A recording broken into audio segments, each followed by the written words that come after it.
नमस्कार विद्यार्थी मित्रांनो, आपण या व्हिडिओच्या माध्यमातून चौथं प्रकरण इंट्रोडक्शन टू सायकोलॉजिकल टेस्टिंग अर्थात मनोमापनाची ओळख याविषयी चर्चा करणार आहोत. मित्रांनो, मानसशास्त्रामध्ये मनोमापनाला अत्यंत महत्त्व आहे. मानसशास्त्राचे उपयोजन विचारात घेत असताना मानसशास्त्रीय चाचणीचे स्वरूप लक्षात घेणे आवश्यक असते आणि त्या दृष्टिकोनातून शास्त्रीय संशोधनामध्ये देखील मानसशास्त्रीय चाचण्यांचा मोठ्या प्रमाणात डेटा संकलन करण्यासाठी वापर केला जातो आणि म्हणूनच आपल्याला मानसशास्त्रीय चाचण्यांची ओळख असणं किंवा जाणीव असणं किंवा त्याविषयी माहिती असणं गरजेचं आहे. मानसशास्त्रीय चाचणीचं स्वरूप समजत असताना मानसशास्त्रीय चाचणी म्हणजे काय हे समजणं गरजेचं आहे. मानसशास्त्रीय चाचणी हे वर्तनाचे वस्तुनिष्ठ आणि प्रमाणित मापन करणारे साधन आहे. It is one of the standardize psychological tool to assess the sample of the behaviour. मानसशास्त्रामध्ये मानसशास्त्रीय चाचण्यांच्या आधारे वेगवेगळी गुणवैशिष्ट्ये त्याच पद्धतीने वर्तनाचे मापन केले जाते. एक महत्त्वपूर्ण डेटा संकलनाची पद्धत म्हणून देखील मानसशास्त्रीय चाचणीचा आपण विचार करतो आणि त्यामुळे या सर्व क्षेत्रात उपयुक्त असणाऱ्या मानसशास्त्रीय चाचणींचं स्वरूप समजत असताना मानसशास्त्रीय चाचणींचे वैशिष्ट्य कोणते याविषयी देखील आपल्याला माहिती असणे गरजेचं आहे. सर्वसाधारणपणे मानसशास्त्रीय चाचण्यांची 5 वैशिष्ट्ये महत्त्वपूर्ण मानली जातात. यामध्ये reliability, validity, objectivity, norms and standardization. These are the 5 basic symptoms which are very important regarding the psychological test.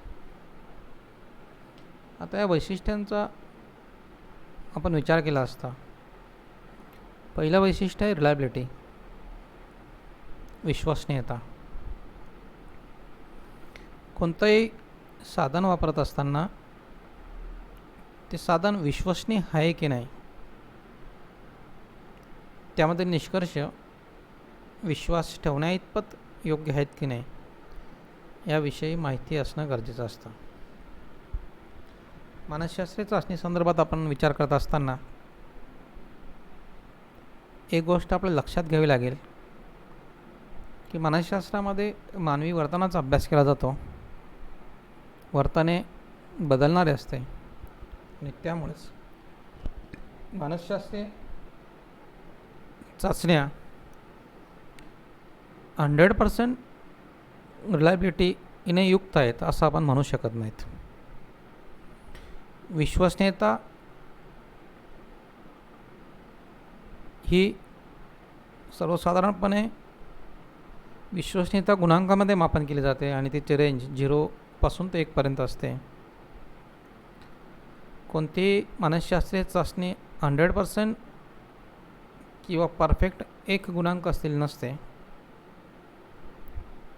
त्यामध्ये व्हेरिएशन असतं. नॉर्मली 0.6 और 0.7च्या वरती विश्वसनीयता असलेली जी मानसशास्त्रीय चाचणी असते ती वापरण्यासाठी योग्य मानली जाते. म्हणून कोणतीही मानसशास्त्रीय चाचणी वापरत असताना त्या चाचणी विश्वसनीयतेचं प्रमाण किती आहे किंवा गुणांक किती याचे निदान करणं गरजेचं असतं. चाचणीमध्ये जर योग्य अशी विश्वसनीयता असेल तरच ती चाचणी मनोमापनासाठी वापरण्यात योग्य असते. जर चाचणीची विश्वसनीयता खूप खालच्या स्तराची असेल तर ती चाचणी वापरणं शक्यतो टाळावे. चाचणीचं दुसरं वैशिष्ट्य आहे ते म्हणजे व्हॅलिडिटी अर्थात यथार्थता. मानसशास्त्रीय चाचणी ज्या वैशिष्ट्याने वापरली जाते ते वैशिष्ट्य किती प्रमाणात परिपूर्ण होते याचं उत्तर चाचणीच्या व्हॅलिडिटी अर्थात यथार्थता या गुणवैशिष्ट्यावरून दिलं जातं. ज्या उद्दिष्टाने आपण चाचणीचा वापर करतो तो उद्देश किती प्रमाणात पूर्ण होतो हे प्रामुख्याने चाचणीच्या व्हॅलिडिटीवरून ठरत असते. आणि त्यामुळेच ज्यासाठी चाचणी बनवलेली असेल किंवा वापरण्याचा उद्देश असेल त्या संदर्भातच साहित्य चाचणीमध्ये समाविष्ट असणं गरजेचं असतं. म्हणजेच व्यक्तिमत्व मापनासाठी चाचणी वापरायची असेल तर चाचणीमध्ये व्यक्तिमत्वाचंच मापन केलं गेलं पाहिजे, त्यामध्ये बुद्धिमत्तेचं मापन होता कामा नये. किंवा चाचणी जर बुद्धिमत्ता मापनासाठी वापरली असेल तर त्या चाचणीमध्ये बुद्धिमत्ता मापन करणारी साधनंच असली पाहिजेत, त्यामध्ये व्यक्तिमत्वाचं मापन होता कामा नये. आणि त्यामुळेच मानसशास्त्रीय चाचणीचं हे वैशिष्ट्य खूप जास्त महत्त्वपूर्ण मानलं जातं. कुठलीही चाचणी वापरत असताना पहिल्यांदा आपल्याला विश्वसनीयता, त्याबरोबर व्हॅलिडिटी किंवा यथार्थता किती प्रमाणात आहे याचं योग्य असं उत्तर मिळणं गरजेचं असतं किंवा त्याविषयी योग्य अशी माहिती आपल्याला असणं गरजेचं असतं. व्हॅलिडिटीचं देखील 0 ते 1 पर्यंतचं प्रमाण असतं आणि त्या दृष्टिकोनातून चाचणीची व्हॅलिडिटी किती आहे हे आपण बघणं आवश्यक असतं. तिसरं चाचणीचं महत्त्वाचं वैशिष्ट्य असं आहे ते म्हणजे ऑब्जेक्टिव्हिटी, वस्तुनिष्ठता. मनोमापनामध्ये व्यक्तिनिष्ठतेला महत्त्व नसते. शास्त्राच्या परिभाषेत देखील वस्तुनिष्ठतेला अनन्यसाधारण महत्त्व आहे आणि तोच गुणधर्म मानसशास्त्रीय चाचणीच्या बाबतीत देखील असतो. मला एखादा विद्यार्थी किती हुशार वाटतो याचा अर्थ त्याची बुद्धिमत्ता मला किती वाटते हे महत्त्वाचं नाही, तर ती चाचणी त्या विद्यार्थ्याचं बुद्धिमत्तेचं मापन किती करते हा एक महत्त्वाचा भाग असतो. आणि म्हणूनच वस्तुनिष्ठतेला मनोमापनामध्ये अनन्यसाधारण महत्त्व आहे. चाचणी ही वस्तुनिष्ठ असली पाहिजे, याचा अर्थ वापरणाऱ्याच्या दृष्टिकोनानुसार मापनाचे निष्कर्ष बदलता कामा नये, तर त्या चाचणीमधनं जे निष्कर्ष आहे तोच निष्कर्ष तिथं प्रमाणभूत मानला गेला पाहिजे. आणि असं जे वैशिष्ट्य आहे त्याला आपण ऑब्जेक्टिव्हिटी किंवा वस्तुनिष्ठता असं म्हणतो. चौथं चाचणीचं महत्त्वाचं वैशिष्ट्य असं आहे ते म्हणजे नॉर्म्स किंवा मानकं. म्हणजे व्यक्तीचं मूल्यांकन करत असताना, मूल्यमापन करत असताना योग्य अशा मापदंडांची आवश्यकता असते आणि त्या मापदंडांचं स्वरूप, त्यांचं प्रमाण यावरून त्या व्यक्तीची वर्गवारी अथवा आयडेंटिफिकेशन केलं जातं आणि त्या दृष्टिकोनातून नॉर्म्स हे महत्त्वाचे ठरतात. नॉर्म्स हे अनेक प्रकारचे असतात आणि या नॉर्मच्या आधारेच व्यक्तीमध्ये ते विशिष्ट गुणवैशिष्ट्य किती प्रमाणात आहेत हे प्रामुख्याने ठरत असतं. थोडक्यात वर्गवारी करण्यासाठी किंवा आयडेंटिफिकेशन करण्यासाठी नॉर्म्स हे महत्त्वाचे असतात. कुठलीही मानसशास्त्रीय चाचणी बनवणं